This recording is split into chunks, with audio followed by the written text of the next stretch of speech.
अस्सलाम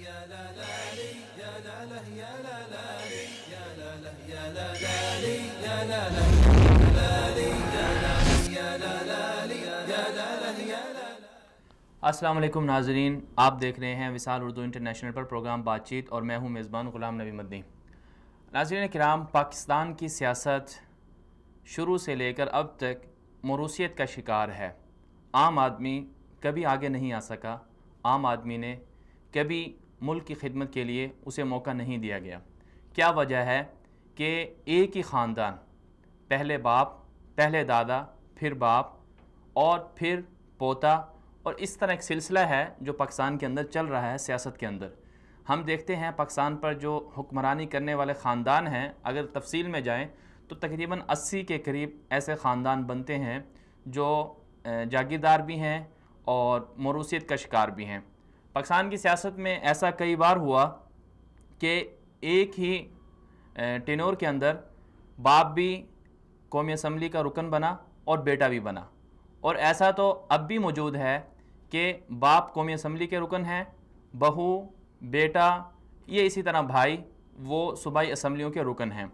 आप पाकिस्तान की सियासत का अगर जायज़ा लें तो हर जगह, हर सूबे के अंदर ये हमें हकीकत नज़र आएगी कि हर पार्टी के अंदर भी, जितनी भी पाकिस्तान की बड़ी बड़ी पार्टियां हैं, पाकिस्तान पीपल्स पार्टी हो या नून लीग हो या इसी तरह जमीयत उलमा इस्लाम हो या तहरीक इंसाफ हो, जितनी भी बड़ी पार्टियां हैं, उन सब में ऐसे लोग मौजूद हैं जिनका भाई, बहू, बहन या बाप या दादा या चचा, इनमें से कोई ना कोई सियासत में रहा होगा या इस वक्त भी मौजूद होंगे। तो आज हम बात कर रहे हैं मरूसी सियासत के बारे में कि सियासत के अंदर मरूसियत क्यों आई और ये किस कदर ख़तरनाक है, इसके नुकसानात क्या हैं। तो इस उन्वान पर आज हमारे साथ मेहमान पैनल में होंगे मोहतरम जनाब कमरुज़्ज़मान कायरा साहब, जो पीपल्स पार्टी के मरकज़ी रहनुमा हैं और साबिक़ वफाकी वज़ीर भी हैं, और इसी तरह हमारा साथ देंगे मोहतरम जनाब रियाज़ हुसैन पीरज़ादा साहब, जो मुस्लिम लीग नून के MNA भी हैं और वफाकी वज़ीर भी हैं, और इसी तरह हमारा साथ देंगे मौलाना अब्दुल गफ़ूर हैदरी साहब, जो डिप्टी चेयरमैन सेनेट हैं और जमीयत उलमा इस्लाम से ताल्लुक़ है, और हमारा साथ देंगे मोहतरम जनाब सेनेटर शाही सैयद साहब, ANP से ताल्लुक़ है, वो भी हमारे साथ होंगे। और इसी तरह जमात इस्लामी से हम कोशिश कर रहे हैं कि हमारा रब्ता हो जाए अमीर जमात इस्लामी से, ग़ालिबन अगर वो मसरूफ़ ना हुए तो वो ज़रूर हमें वक्त देंगे। तो अगर हम बात करें पाकिस्तान की सियासत की, तो पाकिस्तान की सियासत, जैसा कि अर्ज़ किया मैंने कि पाकिस्तान की सियासत पिछले शुरू से लेकर अब तक मरूसियत का शिकार है। मरूसियत जमहूरियत के लिए कातिल है। कहा जाता है कि मरूसियत जो बादशाहत से भी ज़्यादा ख़तरनाक है, क्योंकि बादशाहत में एक ताकतवर होता है, उसके अंदर कुछ ना कुछ तो सलाहियत होती है कि किसी हद तक वो हुकूमत कर सकते हैं। लेकिन मरूसियत में हमने ऐसा भी देखा कि जिन्हें कुछ समझ भी नहीं होती, लेकिन चूँकि उनका किसी न किसी, उनके वालिद या उनके वालदा किसी न किसी तरीके से वो सियासत में रहे, तो उनके बच्चों को फिर आगे सियासत में आने का मौका मिल गया। इस वक्त हमें ज्वाइन किया है सेनेटर शाही सैयद साहब ने, ANP से आपका ताल्लुक़ है। अस्सलाम वालेकुम शाही सैयद साहब, बहुत शुक्रिया आपने हमें वक्त दिया। वालेकुम सलाम, बहुत मेहरबानी जी शाही साहब, आज हम बात कर रहे हैं मरूसी सियासत के हवाले से कि मरूसी सियासत जमहूरियत के लिए किस कदर ख़तरनाक है और किस हद तक कातिल है। तो आपके ख़्याल में मरूसियत और जमहूरियत ये दोनों आपस में मुतज़ाद हैं, एक दूसरे के लिए नुकसानदेह हैं या नहीं हैं? सबसे पहले तो मैं आपको शुक्रिया अदा करूँ तो और देखने सुनने वाले को सलाम देता हूँ जी। ये अलग मौकों पे अलग अलग पोजीशन होता है कि एक जगह अगर मौरूसी सियासत है, उनका किरदार क्या है, उनका रोल क्या है और उन लोगों ने सियासत किस मकासद के लिए करते हैं। जी, सियासत तो इबादत है। बिल्कुल। अगर आदमी अपना काम छोड़ के और आवाम की और दूसरों के बच्चों का फिक्र करे तो ये तो बहुत अच्छी बात है, सवाब का काम है, खिदमत खल्क है।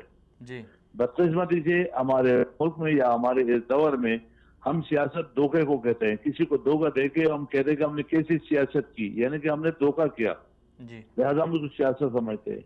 अब जहाँ तक आप सियासत मॉडरेसी की बात करें तो वो मेरिट भी होना चाहिए, मेरिट की भी जरूरत है कि अगर वो बंदे में वो कैपेबल है और काबिल है तो ये गुनाह नहीं है कि एक सियासतदान का बेटा जो है वो सियासत में ना रहे।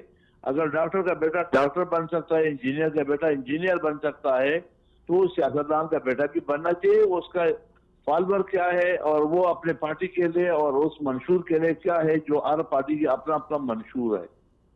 जी मंशूर तो सारी पार्टियों का आवाम की खिदमत के लिए होता है, मगर मैंने तो पार्लियामेंट में भी देखा कि यहाँ पे कोई भी लोग पाकिस्तान के लिए भी ना काम करते और न मजहब के लिए। मजहब के नाम पे भी लोग वोट लेके आते हैं, लेकिन फिर मजहब का नाम नहीं, जो पाकिस्तान के नाम पे भी वोट लाते हैं। लेकिन पार्लियामेंट में फिर मैंने जो देखा, मैंने वहां पे पंजाबी, पठान, सिंधी, बलोची देखा, या मैंने वहां पे पीपल पार्टी, ANP, मुस्लिम लीग नून, जमात इस्लामी पार्टियां देखी।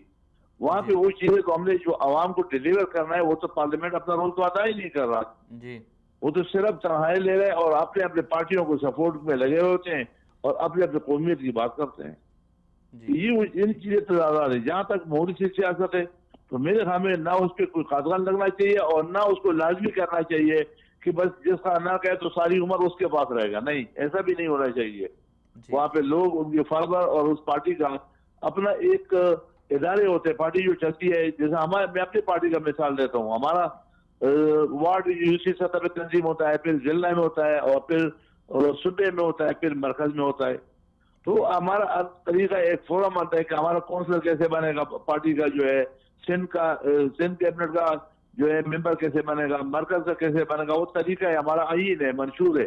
जी हम अगर अपने आईन और मंशूर पे चलते हैं तो फिर ये लाजमी नहीं है कि मोदी की सियासत हो जाएगा। हर 4 साल बाद हमारा इलेक्शन होता है, वार्ड की सतह से काउंसिलर बन जाते हैं, वो सिंध काउंसिल को वोट देते हैं और फिर उसमें मरकजी काउंसिल के बंदे होते हैं, वो 600 बंदे पूरा पाकिस्तान से आते हैं और उसमें 50% जो है मेंबर साजी पे आते हैं और 50% जो है वो हम जिससे हर सूबे को हिस्सा देते हैं। जी तो वो इसी तरीके से होता है और वो इदारे ही फैसला करता है कि कौन हमारा प्रेसिडेंट रहेगा, कौन नहीं रहेगा। हमारी पार्टी में आपने देखा होगा कि वली जी खान साहब के दौर में, उन दौर में अजमल खट्टर साहब भी हमारे प्रेसिडेंट रह चुके हैं और इसी तरीके से हमारे पंजाब में अराइन साहब था, एहसान एहसान वाला साहब, वो भी रह चुके हैं।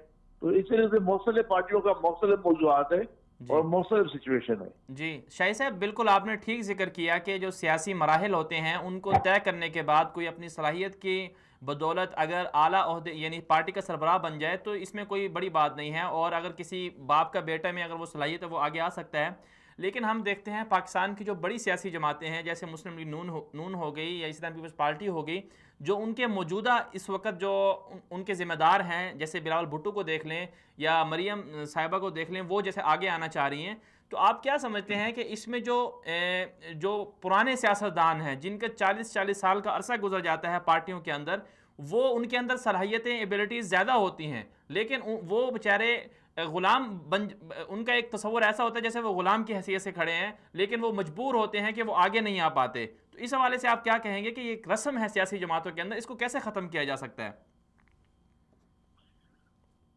देखो, हर पार्टी में मैं समझता हूँ कि लीडर जो होता है वो सिंपल होता है और लोग उनको फॉलोअर होते हैं। वो कोई भी पार्टी है, शायद मैं उस पार्टी से इंतहाई नफरत करता हूँ, लेकिन उस पार्टी के वर्कर अपने लीडर से इंतहाई मोहब्बत करते हैं। बाज़ औकात अगर कोई लोग रेस्पेक्ट करते हैं, मोहतरमा बेनज़ीर का एक रेस्पेक्ट था, एक इज्जत था। जी उनके बच्चे के साथ अगर वो इज्जत का मकाम देते हैं तो वो उनका फॉलोअर और उनका मसला है। लेकिन जिस आप इशारा करते हो, तो मेरे ख्याल में कि जो पार्टी के सीनियर लोग होते हैं वो पार्टी के एसेट होते हैं, वो उनको चलाते हैं। और पार्टी एक ऐसी चीज नहीं होती है कि या कोई दुकान तो नहीं है, ये पार्टी है और इसमें मशावरत होता है और इसमें सिर्फ एक होता नहीं, व्यक्ति के रिस्पेक्ट के लिहाज से, इज्जत के लिहाज से अगर किसी को ऊपर ले भी आया, लेकिन पार्टी के जो फैसले होते हैं वो उन सीनियर रहनुमाओं के मशावरत से होता है। तो मेरे ख्याल में कि हर पार्टी में होता है और जो आपकी सोच या फिक्र है वो सही है, आप अपनी जगह पे क्लियर हो, सही हो। लेकिन मैं समझता हूँ कि बाज़ औकात हमारे मुल्क की जो है कल्चर वाइज, सकाफत वाइज, कि हम एक रिस्पेक्ट देते हैं, इज्जत देते हैं, हम ये समझते हैं कि और उस पर लोग इकट्ठे हो जाते हैं। मैं कितना भी अच्छा होगा लेकिन मेरे पार्टी के लोग इकट्ठा नहीं होंगे जब तक आप असमान यावली नहीं होगा या उसके घर का वली बाल का कोई बंदा नहीं होगा। तो फिर लोग बोलते नहीं, ये जो सदारत है ये तो मर्दान को दे दो, चारसदे को दे दो, स्वाद को दे दो। हमारी तो बदकिस्मती ये भी है कि हम फिर कभी मसलक को बीच में इस्तेमाल करते हैं, कभी हम कौमियत को इस्तेमाल करते हैं, कभी फिर हम इलाके को इस्तेमाल करते हैं अपने मफाद के लिए। आप लोगों का सोच और सवाल बहुत अच्छा है। खुदा करे कि हम ऐसे सियासतदान बने कि जिसमें एहतराम इंसानियत हो जी और वहाँ पे कौमियत, मसलक और पार्टी कोई माना न रखे, उसमें सिर्फ मुमलिकत खुदादार पाकिस्तान की बात करे, तो इस तरीके से अगर हो जाएगा तो ये मुल्क भी अच्छा हो जाएगा और अच्छा भी चलेगा। लेकिन होता नजर नहीं आता है, क्योंकि हम लोग कभी कभार इलाका वाइज भी तकसीम होते हैं कि यार ये बंदा अच्छा नहीं है, लेकिन क्योंकि हमारे गांव का है तो मैंने इसको वोट देना है, इससे बतलाना। ये वो जो मेरिट है वो हमारे नीचे लेवल से लेके आखिर तक मेरिट की कत्ल होती है। अगर वोट देने वाला बंदा भी एक मतलब ये फैसला लगा है कि मैंने मेरिट पे वोट देना है, तो शायद आगे भी ठीक हो जाएगा। मगर वहां भी नहीं होता, वहाँ इलाका इस्तेमाल होता है, वहां पे मस्जिद को भी इस्तेमाल करते हैं कि यार ये शिया है, ये सुन्नी है, ये सैयद है, ये हमारी बरादरी का है, ये मशवानी है, ये अफरीदी है, कास्ट के नाम पे हो जाता है। तो ये वो चीजें होती है कि हमारी छोटी छोटी गलतियां जो हमें नजर नहीं आता, लेकिन उससे आगे चल करके बड़ी गलती बन जाती है। जी शाहिद साहब, बिल्कुल आपने ठीक जिक्र किया कि लोगों के कुछ लोग ऐसे होते हैं जिनकी इज्जत होती है, उनको लोग चाहते हैं कि वो हमारे साथ आगे आएँ।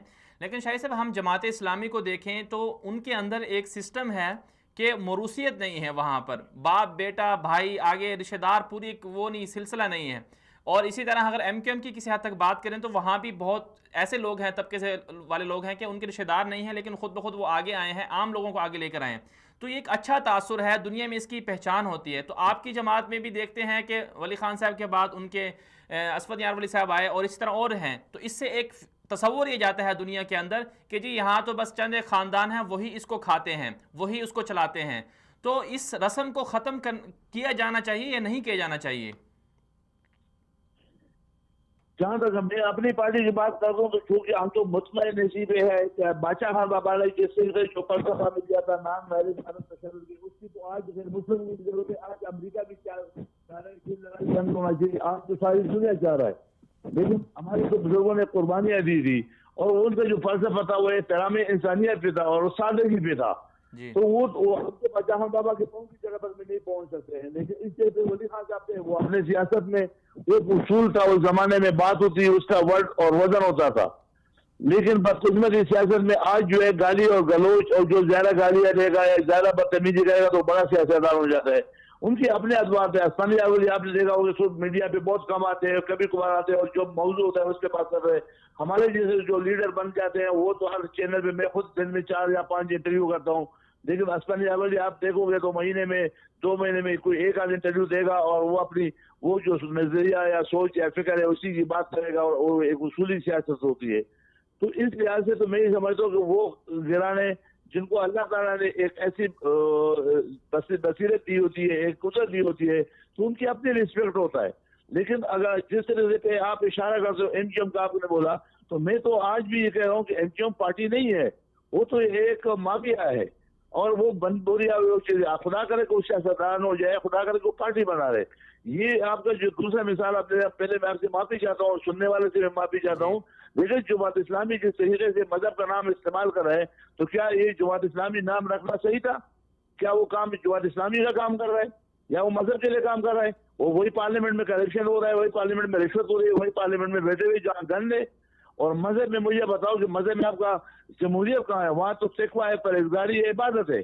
और ये जो जमहूरियत है तो इसमें तो एक प्रोफेसर का, एक अदीब का और एक दानिश्वर का वोट और एक चर्ची और मवाली का वोट बराबर होता है। तो ये कहाँ पर है? तो ये सारी चीजें ऐसी है कि लोगों ने, कोई लोग तो कौमियत के नाम इस्तेमाल करके और कोई लोग मजहब का नाम इस्तेमाल करके वो अपने अचीवमेंट चाहते हैं, वो अपनी कामयाबी वजारत बनना चाहते हैं और वही पैसा कमाना मोटिव उनका आखिर में आकर के उस वक्त इसलिए कि मेरी पार्टी कामयाब हो जाए, मैं वजीर बन जाऊँ और पैसा कमा लूँ। जी शाहिद साहब, बहुत शुक्रिया, आपने हमें वक्त दिया। ये थे हमारे साथ शाहिद सईद साहब जो सीनेटर हैं ANP से।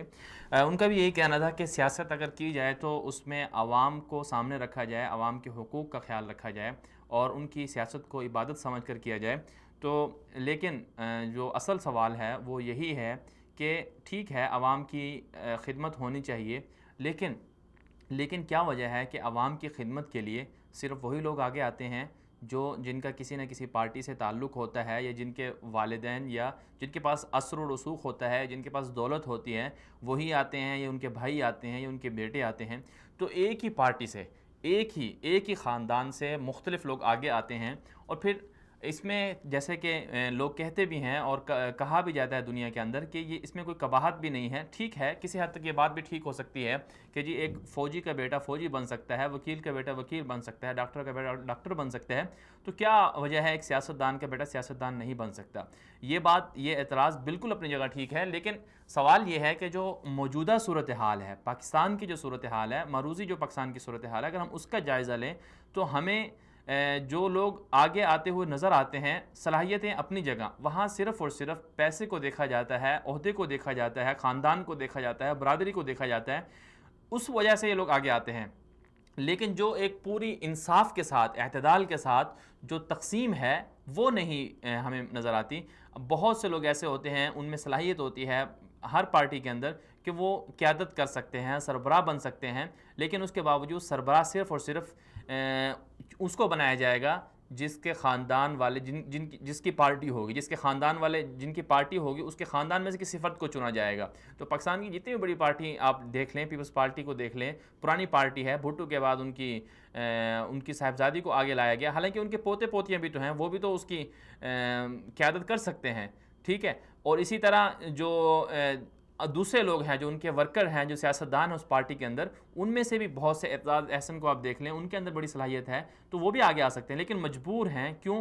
क्योंकि वो भुट्टो के बेटे नहीं हैं, भुट्टो ख़ानदान से उनका ताल्लुक़ नहीं है। जिनका भुट्टो ख़ानदान से ताल्लुक़ होगा वही उसी पार्टी के साथ उसी पार्टी की क़यादत कर सकेगा। इसी तरह आप शरीफ ख़ानदान को देख लें, नून लीग को देख लें, वहाँ भी कितने अच्छे अच्छे लोग हैं जिनके अंदर सलाहियतें हैं कि वो पार्टी को संभालें, पार्टी के उमूर को चलाएँ, लेकिन चूँकि उनका ताल्लुक़ शरीफ ख़ानदान से नहीं, इसलिए वो पार्टी के सरबराह नहीं बन सकते। और कितनी अजीब बात है कि अभी कुछ दिन पहले कि ठीक है, जो फ़ैसला हुआ उसको माना गया, फिर एक आइन के तहत आइन में तरमीम भी की गई कि जो नाअहल शख्स जो है वो पार्टी का सदर बन सकता है। ये भी एक अफसोसनाक रवैया है। इंसाफ ये है, और जो अब तारीख़ अगर देखें उठाकर, दुनिया के जितने भी तरक्की याफ्ता ममालिक को हम उठाकर देख लें, वहाँ पर पार्टियों के अंदर बिल्कुल साफ शफाफ तरीके से इलेक्शन होते हैं और आम आदमी, आम वर्कर पार्टी के बड़े बड़े ओहदों तक पहुंचता है। ठीक है, चंद बड़े बड़े आप जमहूरी ममालिक को हम देख लें, अमेरिका को देख लें, कनाडा को देख लें, वहाँ पर भी चंद एक ख़ानदान हैं जो सियासत में वो हैं, आगे हैं, लेकिन फिर भी बहुत सारे ऐसे ममालिक हैं कि वहाँ पर इलेक्शन होते हैं पार्टियों के अंदर, और पार्टियों के अंदर साफ शफाफ निज़ाम होता है, एक आम आदमी वो आगे जा सकता है। अभी हाल ही में हमारे सामने सिंगापुर की मिसाल है, वहाँ पर कैसे एक गरीब आदमी की बेटी सदर बन गई। तो ये वो चीज़ें हैं जो पाकिस्तान में कभी नहीं हुई। पाकिस्तान में कभी हम नहीं देखेंगे कि एक आम आदमी पाकिस्तान के किसी बड़े ओहदे पर पहुँच जाए, पाकिस्तान का सदर बन जाए, वज़ीर आज़म बन जाए। जो भी बना, जो भी आगे आया, वो वही था जिसके पास कोई जागीरदार थी, या जिसके पास कुछ ना कुछ उनका अपना असर रसूख था। इस वक्त हमें ज्वाइन किया है मोहतरम जनाब शफ़क़त महमूद मलिक साहब ने, मरकज़ी रहनुमा हैं तहरीक इंसाफ के। अस्सलाम वालेकुम शफ़क़त साहब, बहुत शुक्रिया आपने हमें वक्त दिया। जी मेहरबानी। और मलिक जी, नहीं हूँ मैं, शफ़क़त महमूद जी माज़रत। शफ़क़त साहब, आज हम बात कर रहे हैं मोरूसी सियासत के ऊपर कि जमहूरियत और मोरूसियत में क्या फ़र्क है। हम देखते हैं कि पाकिस्तान के अंदर जितनी भी सियासी जमातें हैं उन सब में मोरूसियत चली आ रही है, जबकि तहरीक इंसाफ एक ऐसी जमात है जिन्होंने एक नारा लगाया कि हम जागीरदारों से और मोरूसियत के जो एक तसलसल है उससे हम निजात दिलाएंगे। तो आप क्या समझते हैं कि जमहूरियत के साथ अगर मोरूसियत आ जाए तो किस कदर ख़तरनाक होती है इनका आपस में जोड़ तोड़? देखिए, मोरूसियत जो है वो तो जमहूरियत की जो रूह है उसकी मुनाफी है। बिकॉज आप, ये तो बादशाहत है ना, बादशाहत को बाप है, फिर बेटा है, फिर तो ये तो बादशाहत और मरूसियत तो एक लाजिम मलजूम है।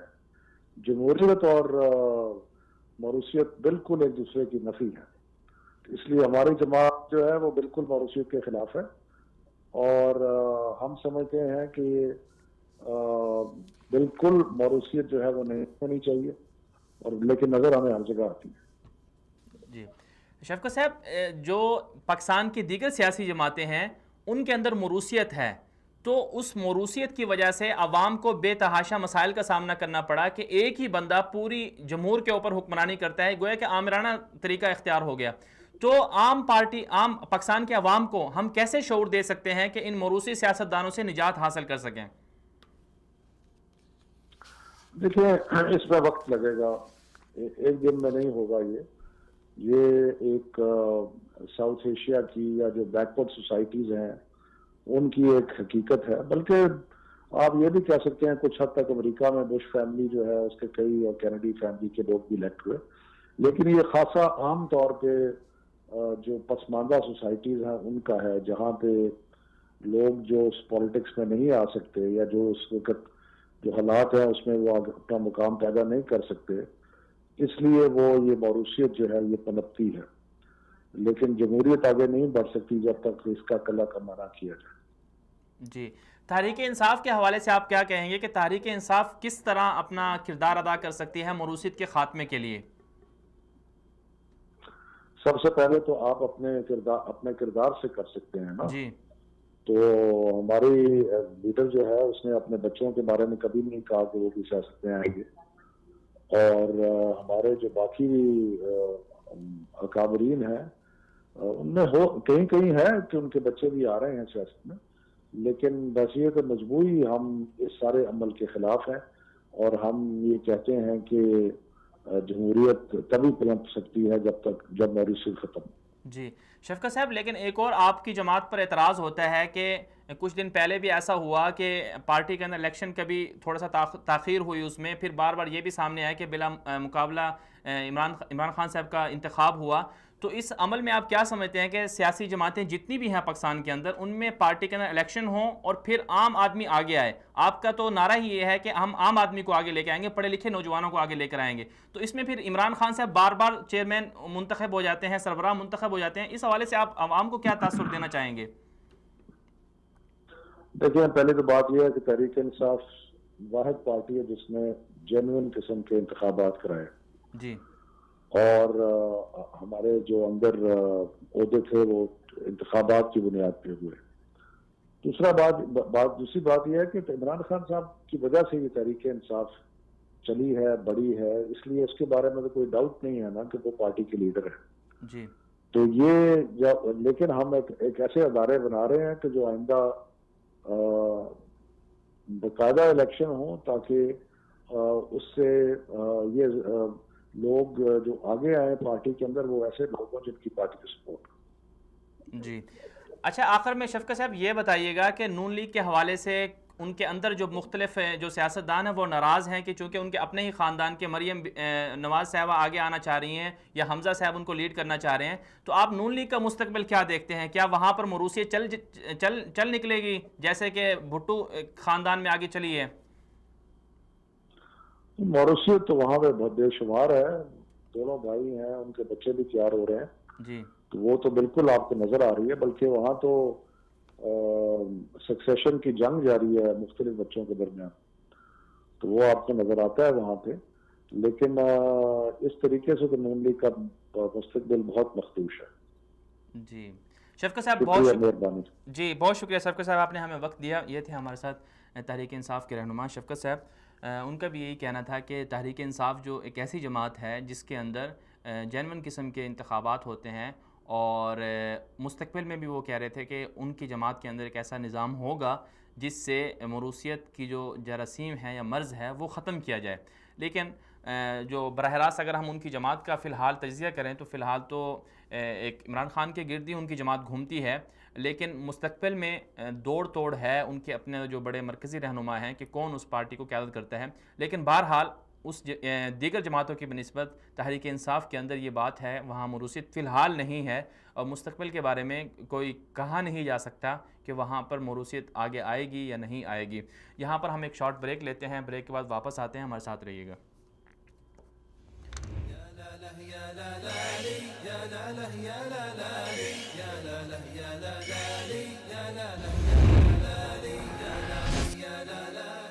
वेलकम बैक नाज़रीन, आप देख रहे हैं प्रोग्राम बातचीत और मैं हूं मेज़बान ग़ुलाम नबी मदनी। नाज़रीन, आज हम बात कर रहे हैं मौरूसी सियासत और पाकिस्तान की आवाम के बारे में।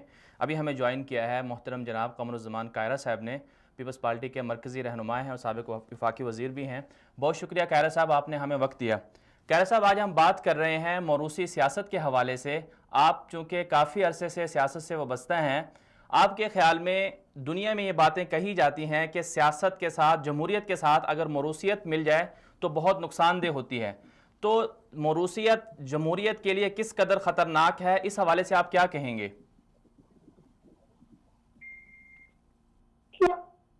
ये एक डिबेट बड़ी सिर्फ है जी कि जमहूरियत और मौरूसियत साथ साथ नहीं चल सकते, और ये बात भी दुरुस्त है। जी।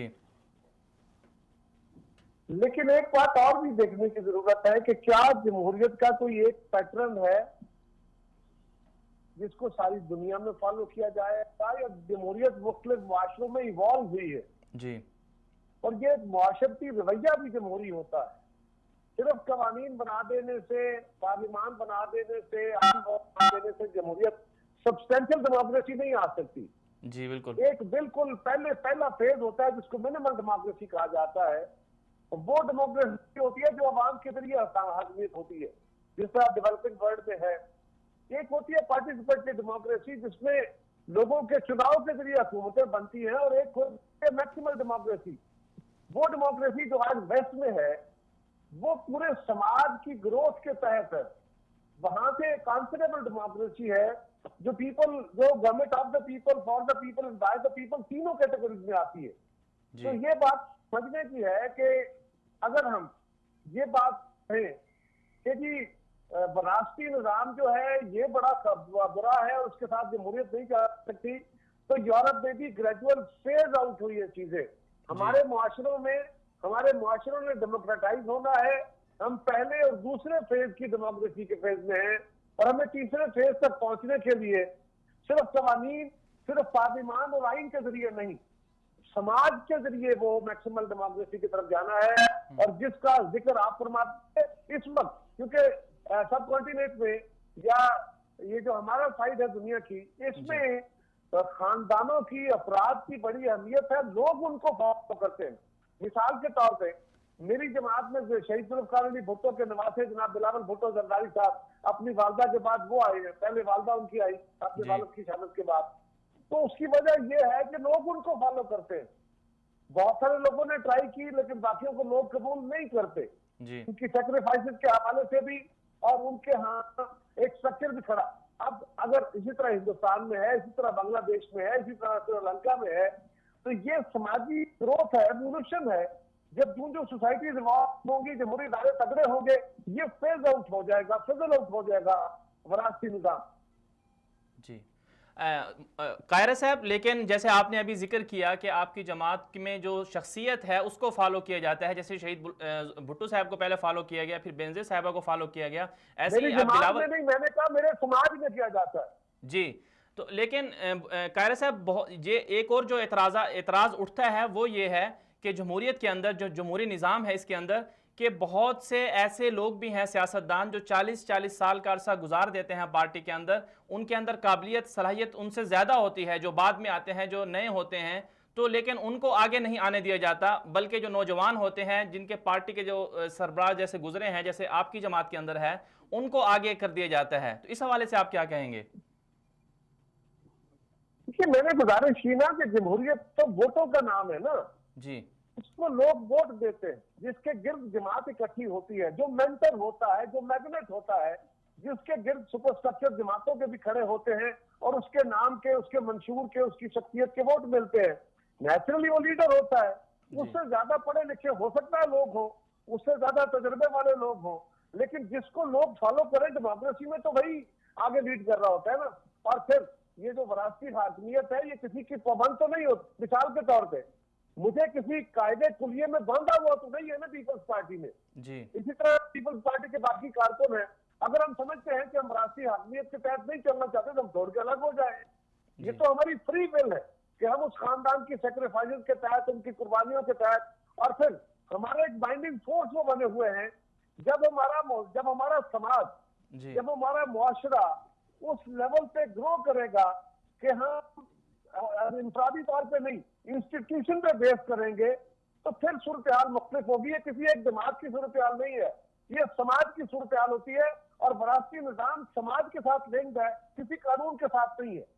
जी कायरा साहब, बिल्कुल आपने ठीक कहा कि समाज की ग्रोथ होनी चाहिए, लेकिन कायरा साहब जब हम देखते हैं कि एक शख्सियत को, ठीक है आपने कहा कि आपकी जमात की कुर्बानियाँ हैं उस वजह से समाज उनके साथ होता है, लेकिन बहुत से पाकिस्तान की जो दीगर सियासतदान हैं उनके अंदर कोई ऐसी कुर्बानियाँ भी नहीं हैं, लेकिन चूंकि अवाम उनके मातहत है तो अवाम पर चाहे वो जुल्म करें, अवाम को हुकूक ना भी दें, तब भी वो उन्हीं को वोट देंगे, उन्हीं को अपना सब कुछ समझेंगे। तो जैसे कि आपने कुछ दिन पहले देखा कि शाह महमूद कुरैशी और उनके जो भाई का झगड़ा हुआ, तो उस दौरान आपने एक मंजर देखा कि वहां अवाम पर किस तरह जुल्म हुआ, लेकिन उसके बावजूद ऐसे ही लोगों को अवाम वोट देती है। देखिए यहाँ पे यही तो मैं बार बार आर्गुमेंट आपसे गुजारिश कर रहा हूँ कि यही समाजी ग्रोथ है। अगर समाज के साथ चीटिंग हो रही है, अगर समाज के साथ धोखा हो रहा है, अगर समाज के साथ, और लोग समझ रहे हैं, आप शाह महमूद कुरैशी का जिक्र फरमा रहे हैं, अगर आप समझ रहे हैं और वो लोग समझ रहे हैं कि हमारी इंसल्ट होती है, हमारा इस्तेमाल होता है, तो लोगों को भी तो खड़ा होना होगा ना। आज जिन मुआशरों को हम मिसाली मुआशरे समझ के फॉलो करना चाहते हैं, जिन निजाम को हम कहते हैं कि ये हमारा रोल मॉडल है, जरा और कीजिए वहां पे अगर कोई शख्स ज्यादा ताकत वाला है, ज्यादा रिसोर्सेज वाला है और वो असूल से हट के निराब करता है क्योंकि, तो कानून बाद में हरकत में आता है, पहले उसके रास्ते में वहां के लोग, उनका पब्लिक ओपिनियन खड़ा हो जाता है। ये बात समझने की है कि वहां के मुआशरे डेमोक्रेटाइज हुए हैं, वहां सोसाइटल ग्रोथ हुई है, सोसाइटी पहले खड़ी होती है, कानून बाद मिसाल के तौर पर पाकिस्तान के वजीर आजम का नाम भी आया पनामा केस में, और आइसलैंड के वजीर आजम का नाम भी आया पनामा केस में। दोनों के डायरेक्ट नाम नहीं थे, इनके बच्चों के नाम थे, उनकी बीवी का नाम था। हमारे यहाँ भी तरीकाकार वही है कि उनके यहाँ भी वही है। उस वजीर आजम के खिलाफ भी कोई केस होगा, इन्वेस्टिगेशन होगी, उनको सफाई का मौका मिलेगा जिस तरह वजीर आजम पाकिस्तान को मिला, और उसके बाद उनके खिलाफ कोई अदालत फैसला करेगी तो उसकी अपील होगी। पाकिस्तान में ये हुआ। अच्छा, पाकिस्तान के वजीर आजम को सारी सब कुछ दिया गया, ट्रायल हुआ, उनको सुप्रीम कोर्ट से फैसला होने के बाद भी वो आगे अपने आप को बेगुनाह कहते हैं, और उनके साथ उनके फॉलोअर्स भी उनको बेगुनाह कह रहे हैं, कुछ फॉलोअर्स। लेकिन आइसलैंड के लोग खड़े हो गए, उन्होंने कहा वजीर आजम साहब ये बात आपने कानूनी तौर पे ये आप दुरुस्त है या नहीं है, कानून आपको माफी देता है या नहीं देता, आपने कंसील किया है हमसे, अगर ये सच है तो इस्तीफा दो। वहां पे समाज में खड़े होकर उस वजीर आजम से इस्तीफा ले लिया। तुम्हारा वजीर आजम ढटाई की इंतहा कर रखा हुआ है और जुलूस निकाल रहा है और गालियां दे रहा है, लेकिन उस तरह मूव नहीं कर रहा। सो ये जो आप जो सब्सटेंशियल डेमोक्रेसी की बात कर रहे हैं, जिसमें वरासी हाकमियत हो और लोग हाकमियत की बुनियाद से आगे जाएं, वो सब्सटेंशियल डेमोक्रेसी का लेवल सोसाइटी की ग्रोथ पे एवोल्यूशन में आता है। अभी हम पहले उस फेज की डेमोक्रेसी है। जी कायरा साहब, आखिर में हमें ये बताइएगा कि बिलावल भुट्टो साहब जो हैं उनके बारे में पाकिस्तान के अवाम के अंदर ये पाया जाता है कि वो सही तरह से पार्टी को लीड नहीं कर पाएंगे, और इसी वजह से उनकी जो पॉपुलैरिटी है अवाम के अंदर वो भी थोड़ी सी कम हो रही है। उसकी एक वजह ये भी है कि ये बेनज़ीर मोहतरमा के बाद जो है उनकी जगह नहीं ले पाएंगे। तो इस हवाले से आप क्या कहेंगे कि मुस्तकबिल में जो एक ये तासुर अवाम के अंदर पाया जाता है, इसको कैसे ज़ायल किया जा सकता है, और क्या वाकई बिलावल भुट्टो साहब जो है, भुट्टो साहब और अपनी वालदा की खलापुर कर पाएंगे? बिलावल भुट्टो साहब बड़े काबिल आदमी हैं। अभी उन्होंने अपनी सियासत का आगाज किया है, जहां तक ताल्लुक उनकी जगह लोग उनको कबूल नहीं कर रहे, ये बिल्कुल गलत ऑब्जर्वेशन है। इसलिए कि लोगों का तो मुतालबा ही है कि बिलावल साहब आगे आए, और जहां तक पीपल्स पार्टी के कमजोर होने की बात है, उसमें बिलावल साहब कंट्रोल नहीं कर पाए।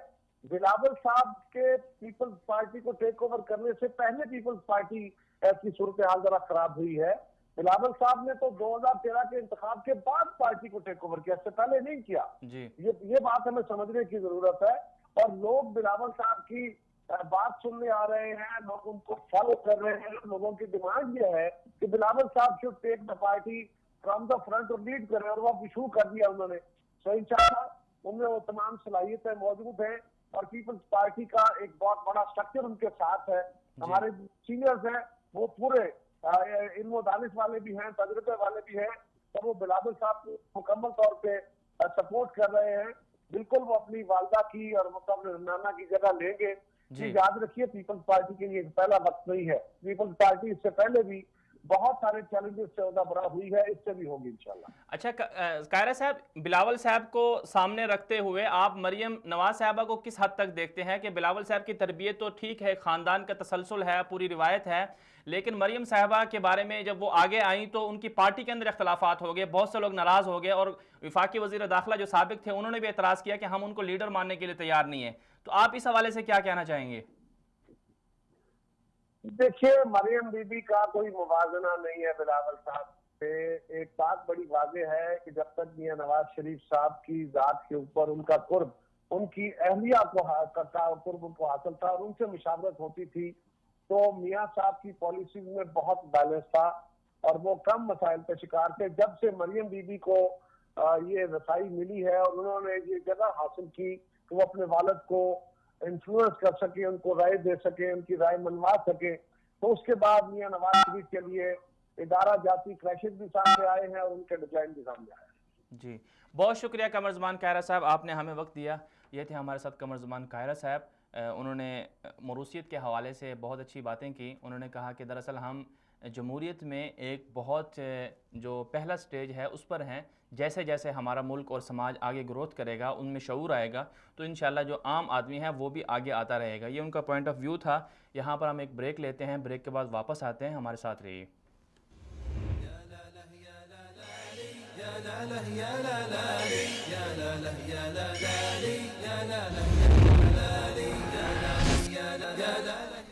वेलकम बैक नाज़रीन, आप देख रहे हैं प्रोग्राम बातचीत। आज हम बात कर रहे हैं मरूसी सियासत के बारे में कि मरूसी सियासत जमहूरियत के लिए किस कदर ख़तरनाक है और पाकिस्तान की आवाम को मरूसियत की वजह से क्या क्या नुकसानात उठाना पड़े और मुस्तकबिल में हम मरूसी सियासत का ख़ात्मा कैसे कर सकते हैं कि एक ही आदमी पूरी कौम के ऊपर, गोया कि जैसे हम आमिर की आमिराना हुकूमत की हम मज़म्मत करते हैं, मरूसियत तो इससे भी बदतर है कि यहाँ पर जो नाम होता है वो तो जमहूरियत का होता है, लेकिन जमहूरियत के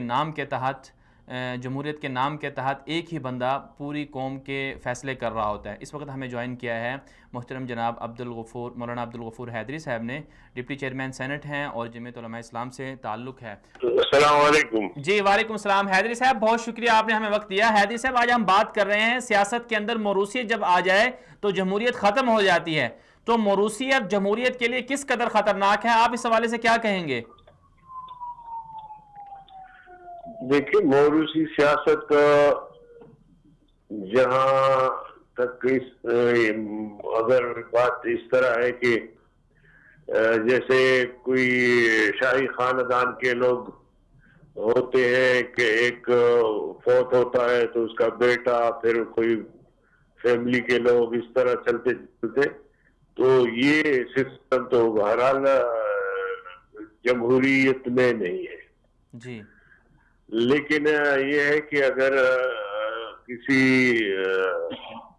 शख्सियत का इतना किरदार है और उसके बाद उसकी औलाद में भी वो सलाहियतें हैं और पार्टी उसको मुंतखब करती है, तो फिर ऐसी जिसे इसको भी मौरूसी सियासत ही कहा जाएगा, लेकिन मेरी नजर में इसमें कोई कबात नहीं है। अगर पार्टी के अरकान मिलकर उसको मुंतखब करें उनकी सलाहियतों के पेश नजर, जी, तो इसमें कोई हर्ज नहीं है। जी, लेकिन मौलाना साहब इससे फिर नुकसान ये होता है कि एक ही बंदा मुसलसल पार्टी के जिम्मेदार बन जाता है, सरबराह बन जाता है, तो जो बाकी पूरी जमहूर होती है, पूरी आवाम होती है, तो एक ही बंदा उन पर फैसले कर रहा होता है, एक ही बंदे के फैसले पूरी आवाम पर, पूरी पार्टी पर नाफिज हो रहे होते हैं। तो क्या आमिराना जमहूरियत, आमिराना ताकत और ये मरूसियत में एक दूसरे के साथ मुतरादिफ नहीं हो जाते इस सूरत में? देखिए, जो पार्टी सरबराह मुंतखब होता है उस पार्टी का एक मजलिस आमिला होता है, उस पार्टी का या उस जमात का जो है एक मजलिस शूरा होती है, उसके साथ साथ जनरल कौंसल के अरकान होते हैं और जो भी पेश आमदा उमूर होते हैं उनमें वो उनसे मशावरत करता है। तो ऐसा नहीं है कि फर्द वाहिद जो है वो फैसले करे और पार्टी पर अमल दरामद करे। मेरी नज़र में शायद कोई ऐसी जमात मुझे पाकिस्तान में कम अज़ कम नज़र नहीं आती। अच्छा हैदरी साहब, लेकिन पाकिस्तान की जो सियासी जमातें हैं आप देख लें, पीपल्स पार्टी को देख लें, वहाँ बिलावल भुट्टो को अब आगे कर दिया गया है। हालांकि उनसे सीनियर कई सियासतदान ऐसे मौजूद हैं जिनका हक बनता है कि वो आगे आएँ। लेकिन जैसे आपने कहा कि मजलिस आमला होती है, सियासी जमातों में पूरी एक निज़ाम होता है, लेकिन अगर अगर अगर किसी पार्टी के सरबराह का बेटा या बेटी पूरे सियासी अमल से गुजर कर आगे आए तब तो कोई एतराज़ नहीं है। लेकिन ऐसे ही महज 19-20 साल के लड़के को, नौजवान को पार्टी का सरबराह बना दिया जाए तो इससे ख़तरात नहीं होते, आवाम को एतराज़ात नहीं उठते उस पर? देखिए, मैंने कहा कि ये इख्तियार तो पार्टी को, उस जमात को होती है कि वो अपनी क़यादत के अफराद में से या उनकी औलाद में से किसी को सिलेक्ट करे या किसी और शख्सियत को। ज़ाहिर है कि बहरहाल क़यादत के लिए ऐसी शख्सियत का चुनाव जो कि बहुत सारे तजुर्बात से गुजरा हो, ये नागुज़ीर आमतौर पर होता है। लेकिन जहाँ तक पीपल्स पार्टी का ताल्लुक है, निगरान चेयरमैन तो आसिफ अली जरदारी है, जो मेरे ख्याल में अभी 70 साल को उसकी उम्र पहुंचने वाली है। बाकी उनकी निगरानी में वो अपने बेटे की तरबियत कर रहा है, जो भी कर रहा है, लेकिन वो उनकी पार्टी का बहरहाल अंदरूनी मामला है कि वो क्या उन्होंने जो फैसला किया है दुरुस्त है या गलत है। लेकिन मैं एक जनरल बात आपके सामने रखी है कि अगर कोई बाप फोत होता है जो वो एक सियासी रहनुमा थे और उनकी औलाद में से किसी में अगर वो सलाहियतें मौजूद हैं और तजुर्बा भी रखता है और पार्टी और उसका इंतखाब करता है उनकी सलाहियत, उनकी बुनियाद पर, उनकी खिदमत की बुनियाद पर, तो उसमें कोई हर्ज नहीं। क्योंकि मैं अपनी पार्टी की बात करता हूँ बिलफर्ज, जो मेरी जमात है जमीयत उलमा इस्लाम, तो हमारे इदारे होते हैं, फैसले इदारे करते हैं, बाकायदा इलेक्शन होता है।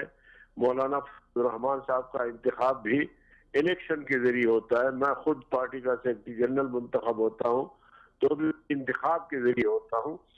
तो ये है हमारे यहाँ सिलसिला, तो इसमें कोई कवाहत मुझे तो नजर नहीं आती। जी हैदरी साहब, अच्छा अब मुस्तकबिल में आप क्या देखते हैं कि जमीयत उलमा इस्लाम की क़यादत, अल्लाह मौलाना फजल रहमान साहब को हमेशा सलामत रखे, लेकिन मुस्तकबिल में अब ये भी खबरें सामने आ रही हैं कि मौलाना साहब अपने बेटे को या भाई को तैयार कर रहे हैं, तो ये खबरें किस हद तक दुरुस्त हैं?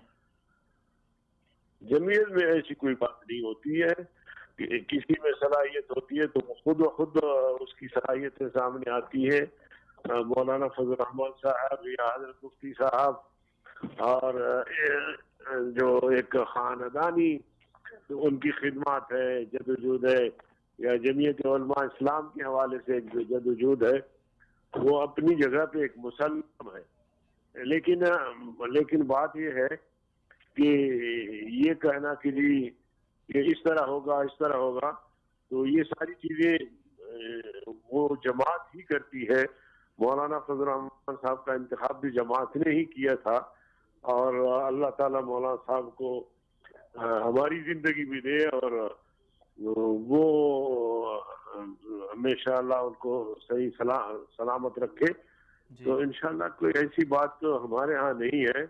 हमारे इदारे मजबूत है अल्लाह के फजल करम से, और वही इदारे चुनाव करते हैं। अच्छा मौलाना साहब, प्रोग्राम से हटकर एक और सवाल आपसे मैं करना चाहूँगा कि कल जो है MMA का जो बहाली का फैसला हुआ, तो आप क्या समझते हैं कि मुत्तहिदा मजलिस अमल जो है ये किस हद तक कामयाब होगी और किस हद तक जो है ये माजी की तरह अपना किरदार अदा कर सकेगी मुल्क की सियासत में, या फिर एक बराए नाम ही इसका किरदार होगा? जमीयत उलमा इस्लाम की हमेशा कोशिश रही है कि दीनी जमातें सियासी अमल में एक मुश्तरका प्लेटफार्म इख्तियार करें।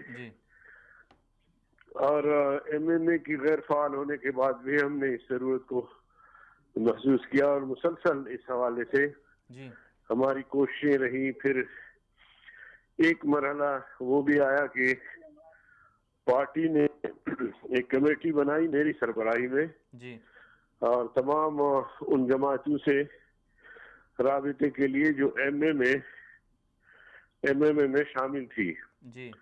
अल्लाह के फजल करम से मैंने उन तमाम जमातों से राब्ता किया और सब ने बहुत ही अच्छा रिस्पांस दिया जी। और उसके नतीजे में फिर एक स्टीयरिंग कमेटी कायम की गई और उस स्टीयरिंग कमेटी ने अपने सिफारिशात मुरतब किए। जी। चुनाचे 9 तारीख को दोबारा जो है वो दीनी जमातों का इजलास हुआ जी। और उसमें इत्तिफाक की राय से तय पाया कि एमएमए को दोबारा बहाल किया जाएगा।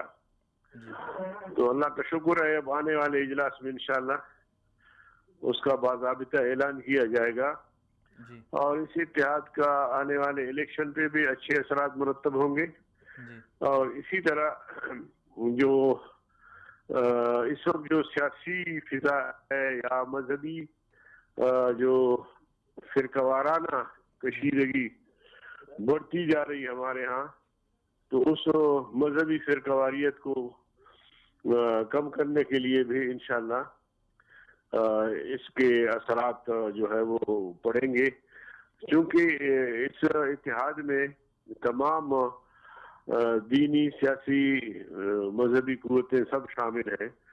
और माजी में भी ऐसा हुआ था जब एमएमए थी तो उस वक्त भी यहाँ फिरका वाराना फसादात और कशीदगी कम हुई थी और अब भी इंशाअल्लाह मुझे यकीन है कि फिरका वाराना जो कशीदगी है उसमें भी कमी आएगी। अच्छा मौलाना साहब, बिल्कुल आपकी जमात जैसे आपने कहा कि मुत्तहिदा मजलिस अमल बहाल हो रही है, बहुत फ़ायदा होगा इससे, लेकिन इससे फिर ये एक सोच नहीं पैदा होती है, एक सवाल सामने नहीं आता कि जमीयत उलमा इस्लाम फ़ा जो है अब नए इलेक्शन आ रहे हैं उसमें नून लीग से अलहदा होती नज़र आ रही है।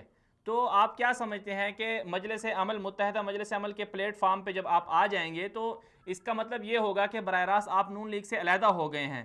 तो क्या मुस्तकबिल में ऐसी कोई प्लानिंग है कि आप नून लीग के साथ मिलकर रहेंगे या उनसे अलहदा होंगे? देखिए, जब दीनी जमातों का मुश्तरका प्लेटफार्म तश्कील पा जाएगा तो फिर जमीयत के फैसले तो उसी प्लेटफार्म से होंगे। तो जमीयत के फैसले जब उसी प्लेटफार्म से होंगे और हम अगर हुकूमत का हिस्सा रहेंगे जी। तो फिर मुस्लिम लीग और हुकूमत के फैसले अपने होंगे और मुत्तहिदा मजलिस अमल के फैसले अपने होंगे। तो इस तरह ये जो तरह की जो बातें हैं वो नहीं हो सकेंगी। तो इसलिए जब ये प्लेटफार्म तश्कील पा जाएगा तो रफ्ता रफ्ता जो है वो जमीयत उलमा इस्लाम जो इस वक्त मुस्लिम लीग के साथ एक एडजस्टमेंट की सूरत में हुकूमत का हिस्सा है, तो इसी तरह जमात इस्लामी जो है वो सूबा खैबर पख्तूनख्वा में पीटीआई का हिस्सा है, तो वो भी जाहिर है कि फिर उनके फैसले भी तो इसी दीनी प्लेटफार्म से होंगे, तो वो भी शायद वहां नहीं रह सकेगा। तो इस तरह मैं समझता हूँ कि रफ्ता रफ्ता ये जो दीनी जमातों का जो प्लेटफार्म तश्कील होगा तो ये जमातें भी जाके फिर उसी प्लेटफार्म से अपने फैसले करेंगे और इसी तरह एक जो आने वाले इलेक्शन है या उसके लिए जो भी हिकमत अमली होगी फिर उसी मुश्तरका प्लेटफार्म से वो तय करेंगे। अच्छा हैदी साहब, इस्लामाबाद में तहरीक लब्बैक या रसूलुल्लाह वालों ने धरना दिया हुआ है, उससे पहले भी उनका जो 2 धड़े हैं, एक पहले जो था उस मरहले में उनका धरना था, अभी भी चल रहा है। तो आपने कहा कि दीनी जमातें हमारे साथ मजलिस अमल में शरीक हैं, मुत्तहिदा मजलिस अमल में, तो ये जो सुन्नी तहरीक वाले हैं या लब्बैक या रसूलुल्लाह वाले हैं, तो इनके साथ आपके मामला क्यों सेट नहीं होते? ये क्यों नहीं आपके साथ इत्तिहाद करते? देखिए, वो कोई हमारे खिलाफ उन्होंने कोई मुजाहिरा नहीं रखा, बल्कि उनके खत्म नबूवत के हलफनामे के हवाले से उन तहफ़्फ़ुज़ात हैं और मैं समझता हूँ कि उनके तहफ़्फ़ुज़ात सही है, दुरुस्त है, लेकिन पार्लियामेंट के अंदर उन मसाइल को हम हल करने की पूरी कोशिश कर रहे हैं। एक तो सबसे बड़ा अहम मसला था खत्म नबूवत का जी। जो हलफनामा है उम्मीदवार के हवाले से, उसमें थोड़ी सी निकाबजनी की कोशिश की गई थी, तो अल्लाह के फजल करम से जमीयत उलमा इस्लाम ने वो मसला हल किया और पार्लियामेंट के दोनों ऐवानों ने दोबारा मुत्तफ़क़ा तौर पर उसी हलफनामे, पुराने हलफनामे को बहाल किया। जी। अब जो वोटर का हलफनामा है उसने बहाल होना है, और पार्लियामेंट में जितनी भी जमातें हैं सब ने इस पर इत्तेफाक भी किया है। लेकिन बदकिस्मती ये कि अचानक कौमी असम्बली का इजलास मुलतवी किया गया। जब दोबारा कौमी असम्बली का इजलास शुरू होगा तो इंशाअल्लाह उसमें वो B7 और C7 जो वोटर का हलफनामा है उसको भी बहाल किया जाएगा। तो इन जमातों का, जो मजहबी जमातें हैं, उनका दबाव या कोशिश ये है कि ये भी जो C7 है और B7 और C7, ये जो उम्मीदवार जो वोटर का हलफनामा है इसको भी जल्दी बहाल होना चाहिए।